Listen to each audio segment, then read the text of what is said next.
Assalamualaikum warahmatullahi wabarakatuh. Bertemu kembali pada pembelajaran kimia. Pada kesempatan kali ini kita akan belajar tentang redoks dan elektrokimia. Jadi materi kelas 12 IPA di SMA. Nah, kompetensi dasar yang akan kita capai pada pembelajaran ini yaitu menyetarakan persamaan reaksi redoks. Nah, materi pembelajaran yang akan kita pelajari nanti yang pertama ada konsep redoks.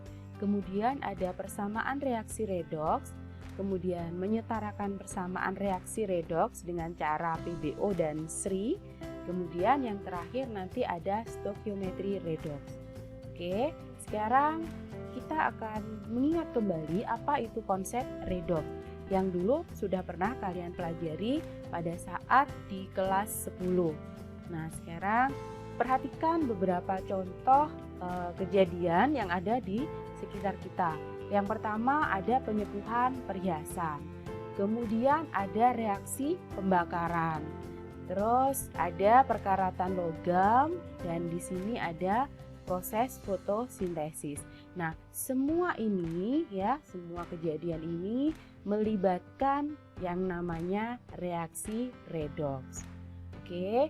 Jadi reaksi redoks itu ada 4 pendekatan yang digunakan untuk menjelaskan konsep redoks ya. Kita mengingat kembali. Yang pertama yaitu pelepasan atau pengikatan atom oksigen. Kemudian yang kedua ada pelepasan atau pengikatan atom hidrogen. Yang ketiga ada transfer elektron, dan yang terakhir bilangan oksidasi. Semua ini sudah kalian pelajari pada saat kalian masih di kelas 10 dulu ya.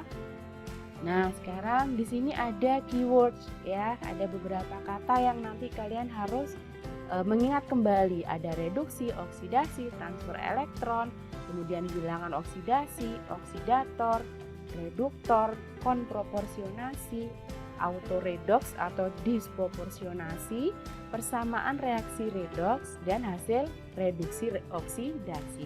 Nah, dari beberapa kata ini nanti silakan kalian catat di buku tulisnya, cari definisi atau pengertiannya ya.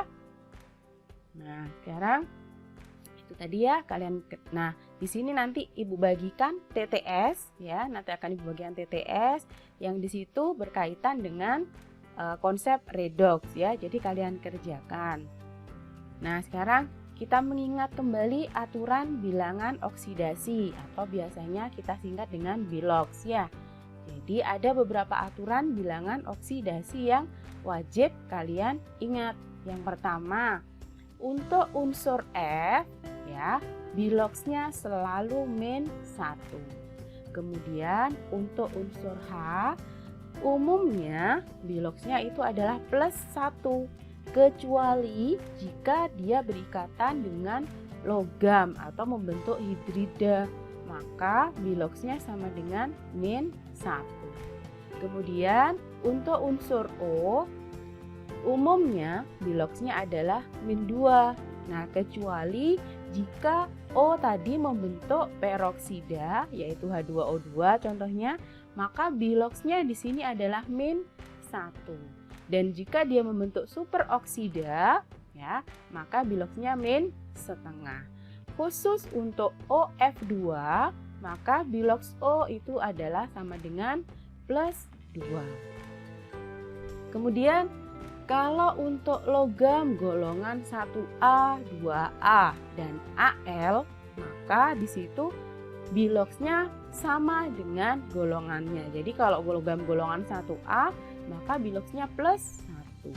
2A juga +2, begitu ya. Kemudian jika unsurnya unsur bebas, artinya unsur bebas itu apa? Dia tidak berikatan dengan unsur lain, ya. Jadi dia sendirian. Maka biloksnya itu sama dengan 0. Atau kalau dia berikatan tapi dengan unsur itu sendiri ya. Jadi F2, Cl2. Nah, seperti ini, maka biloksnya sama dengan 0. Ditambah gas mulia. Jadi gas mulia itu biloksnya juga 0 ya. Gas mulia atau golongan 8A. Kemudian ditambah atom unsur logam. Contohnya misalkan Zn NCO ya. Jadi dia berdiri sendiri. Maka biloxnya sama dengan 0. Kemudian jika spesiesnya berupa senyawa ya, jika senyawa maka jumlah bilox unsur penyusunnya itu sama dengan 0.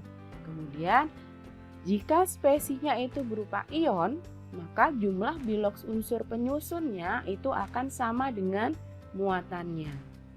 Kemudian jika dia non-logam, ya, kalau non-logam, maka umumnya golongan unsurnya itu adalah min 8 atau minimal, ya. Kemudian maksimalnya sampai dengan golongannya. Kemudian kalau logam transisi atau golongan B, ya, maka biloxnya bervariasi.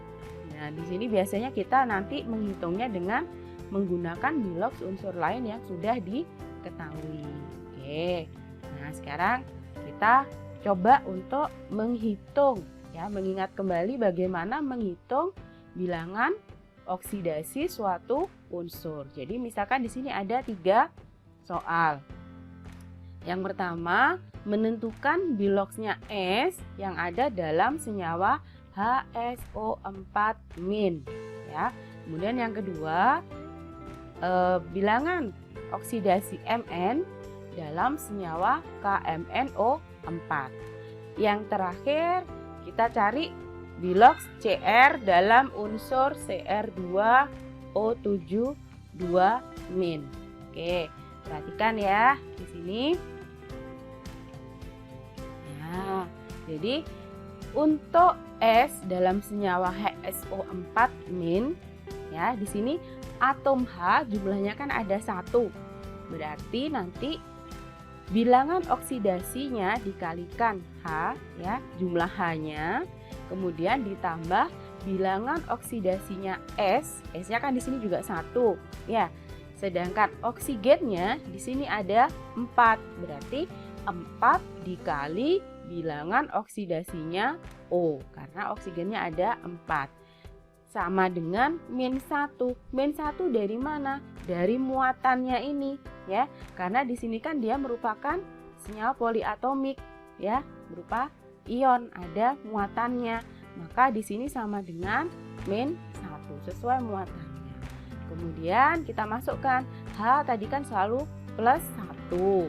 Kemudian yang dicari adalah bilangan oksidasi S. Kemudian untuk oksigen selalu min 2. Berarti 4 kali min 2. Min 8 ditambah 1 berarti tinggal min 7. Di sini sama dengan min 1. Kemudian min 7 dipindah ruas jadi plus 7. Sehingga bilangan oksidasi S-nya adalah plus 6. Oke, jelas ya?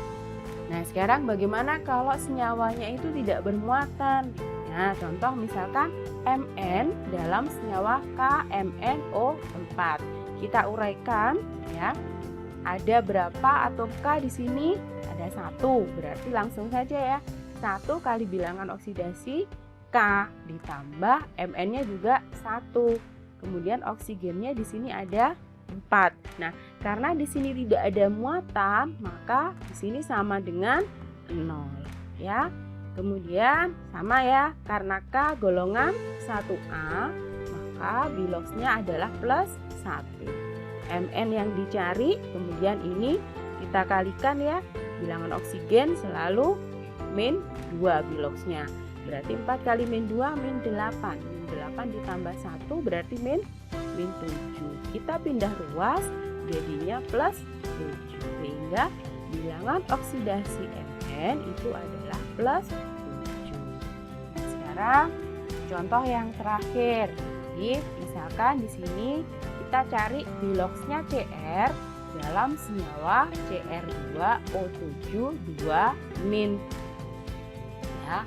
Nah, sekarang Cr-nya di sini ada berapa? Ada 2. Berarti ya 2 kali bilangan oksidasi Cr ditambah, nah oksigennya ada 7. Berarti 7 kali bilangan oksidasinya O sama dengan muatannya. Muatannya tadi min 2. Nah, sekarang kita tinggal masukkan Cr-nya yang akan kita cari. Berarti 2 kali bilangan oksidasi Cr ditambah 7 dikali bilangan oksidasi O selalu min 2. Berarti kan min 14 ya. Jadi 2 kali bilangan oksidasi Cr min 14 sama dengan min 2. Nah, min 14 ini kita pindah ruas kan jadi plus 14. Sehingga totalnya di sini min 2 plus 14 tinggal plus 12. Plus 12 ini kan untuk 2 BO-nya Cr. Berarti kalau hanya 1 Cr kan plus 12 dibagi 2. Sehingga ketemu bilangan oksidasinya Cr adalah plus 6. Nah, itu tadi ya materi prasyarat yang harus kalian kuasai sebelum kita melanjutkan ke materi persamaan atau penyetaraan persamaan reaksi redoks. Baik, untuk materi yang kali ini Ibu cukupkan sampai di sini dulu. Sampai jumpa di pertemuan yang akan datang. Terima kasih. Wassalamualaikum warahmatullahi wabarakatuh.